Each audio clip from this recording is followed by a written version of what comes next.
Hello friends, welcome to Editorial Compass. Today let me take you through this exuberant speech of Narayana Murthy, the founder of Infosys at New York University, Stern School of Business.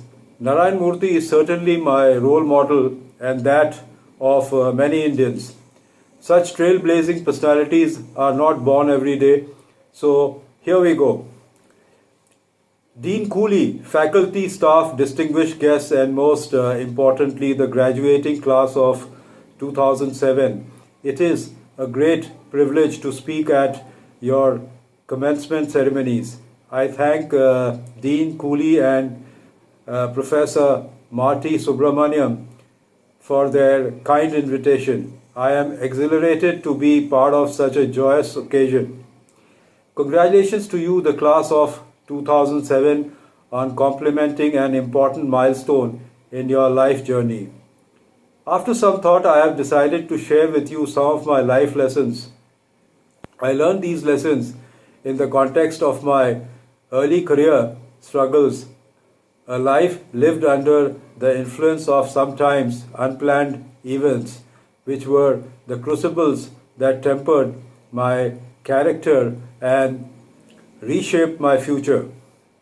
I would like to first share some of these key life events with you in the hope that these may help you understand my struggles and how chance events and unplanned encounters with influential persons shaped my life and career. Later, I will share the deeper life lessons that I have learnt. My sincere hope is that this sharing will help you see your own trials and tribulations for the hidden blessings they can be. The first event occurred when I was a graduate student in control theory at IIT Kanpur in India. At breakfast on a bright Sunday morning in 1968, I had a chance encounter with a famous computer scientist on sabbatical from a well-known US university. He was discussing exciting new developments in the field of computer science with a large number of students and how much such developments would alter our future. He was articulate, passionate, and quite convincing. I was hooked. I went straight from breakfast to the library, read 4 or 5 papers he had suggested, and left the library determined to study computer science.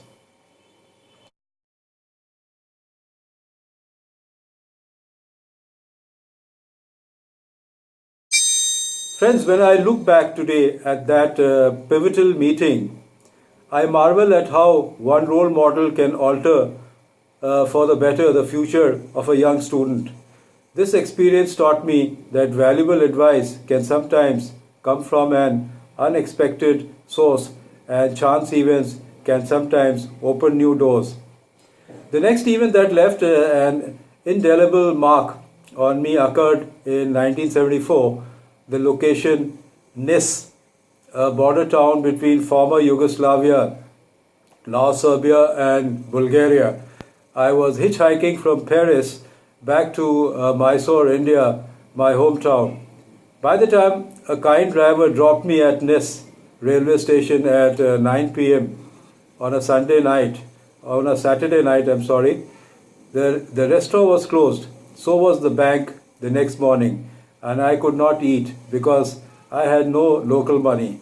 I slept on the railway platform until 8:30 p.m. in the night when the Sofia Express pulled in.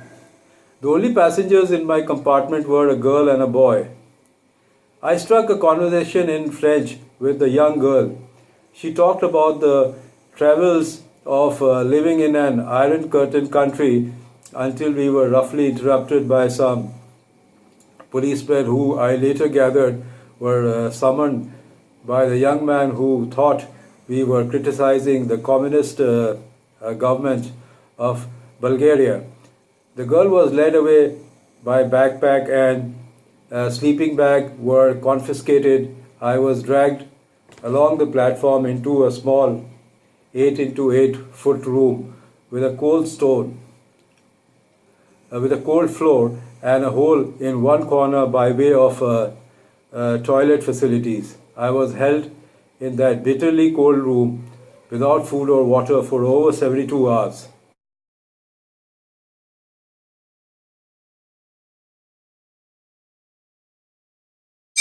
I had lost all hope of ever seeing the outside world again. When the door opened, I was again dragged out, unceremoniously locked up in the guard's compartment on a departing freight train, and told that I would be released 20 hours later upon reaching Istanbul.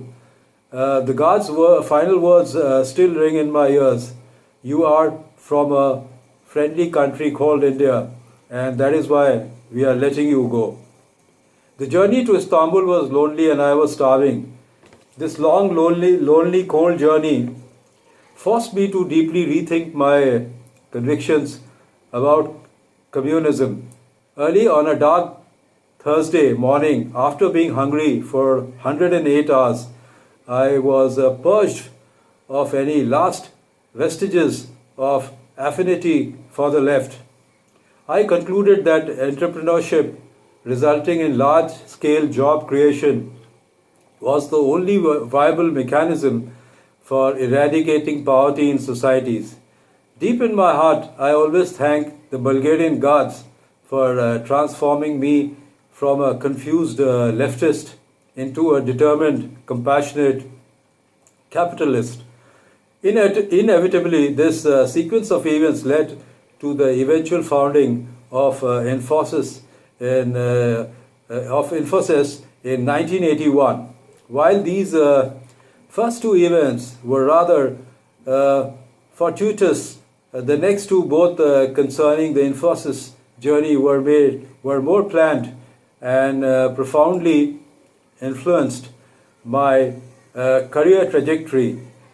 On a chilly Saturday morning in winter 1990, 5 of the 7 founders of Infosys met in our small office in a leafy Bangalore suburb. The decision at hand was the possible sale of Infosys for the enticing sum of $1 million. After 9 years of toil in the then business unfriendly India, we were quite happy at the prospect of seeing at least some money. I let my younger colleagues talk about their future plans. Discussions about the travails of our journey thus far and our future challenges went on for about 4 hours. I had not yet spoken a word.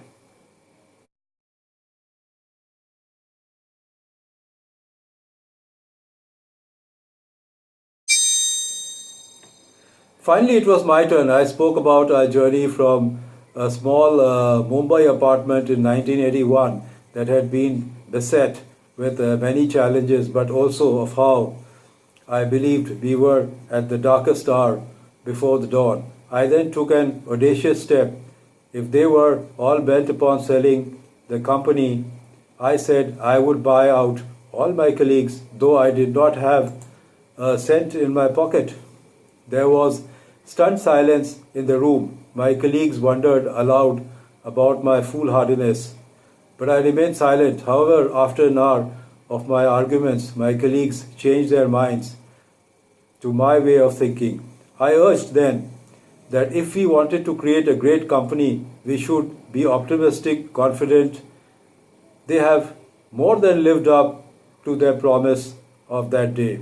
In the 17 years since that day, Infosys has grown to revenues in excess of $3 billion, a net income of more than $800 million, and a market capitalization of more than $28 billion, 28,000 times richer than the offer of $1 million of that day. In the process, Infosys has created more than 70,000 well-paying jobs, 2,000 plus dollar millionaires, and 20,000 plus rupee millionaires. A final story. On a hot summer morning in 1995, a Fortune 10 corporation had sequestered all their Indian software vendors, including Infosys, in different rooms at the Taj Residency Hotel in Bangalore so that the vendors could not communicate with one another. This customer's propensity for tough negotiations was well known. Our team was very nervous. First of all, with revenues of only around $5 million, we were minnows compared to the customer. Second, this customer contributed fully 25% of our revenues. The loss of this business would potentially devastate our recently listed company. Third, the customer's negotiation style was very aggressive. The customer team would go from room to room, get the best terms out of each vendor, and then pit one vendor against the other. This went on for several hours. Our various arguments, why a fair price, one that allowed us to invest in good people, R&D, infrastructure, technology and training was actually in their interest, failed to cut any ice with the customer. By 5 p.m. on the last day, we had to make a decision right on the spot, whether to accept the customer's terms or walk out. All eyes were on me as I muffled over the decision. I closed my eyes and reflected upon our journey. Until then, through many a tough call, we had always thought about the long-term interests of Infosys. I communicated clearly to the customer team that we could not accept their terms since it could well lead us to letting them down later. But I promised a smooth professional transition to a vendor of a customer's choice. This was a turning point for Infosys. Subsequently, we created a risk mitigation council which ensured that we would never again depend too much on any one client, technology, country, application, area, or key employee. The crisis was a blessing in disguise. Today, Infosys has a sound de-risking strategy that has established its revenues and profits. I want to share with you next the life lessons these events have taught me. 1. I will begin with the importance of learning from experience. It is less important, I believe, where you start. It is more important how and what you learn. If the quality of the learning is high, the development gradient is steep, and given time, you can find yourself in a previously unattainable place. I believe the Infosys story is living proof of this. Learning from experience, however, can be complicated. It can be much more difficult to learn from success than from failure. If we fail, we think carefully about the precise cause. Success can indiscriminately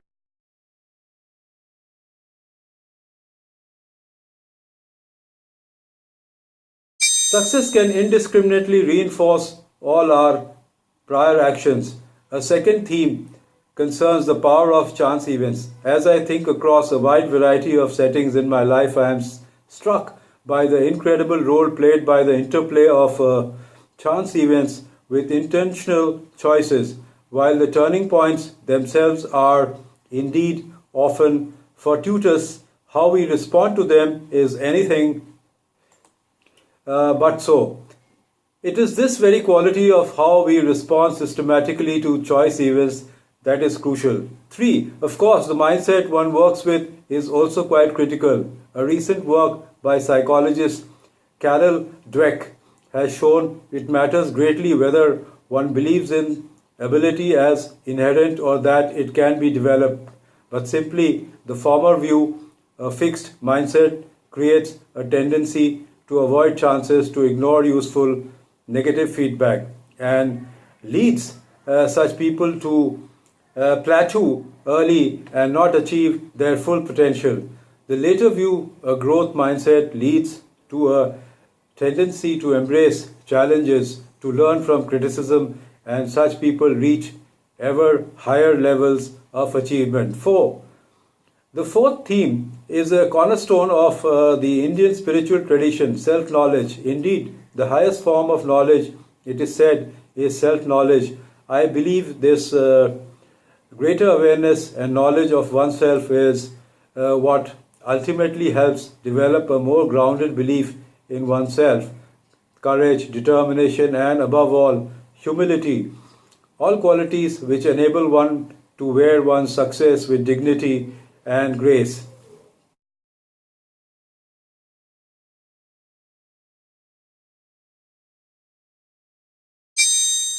Based on my life experiences, I can assert that it is this belief in learning from experience, a growth mindset, the power of chance events, and self reflection that have helped me grow to the present. Back in the 1960s, the odds of my being in front of you today would have been zero. Yet here I stand before you with every successive step. The odds kept changing in my favor, and it is these lessons, these life lessons, that made all the difference.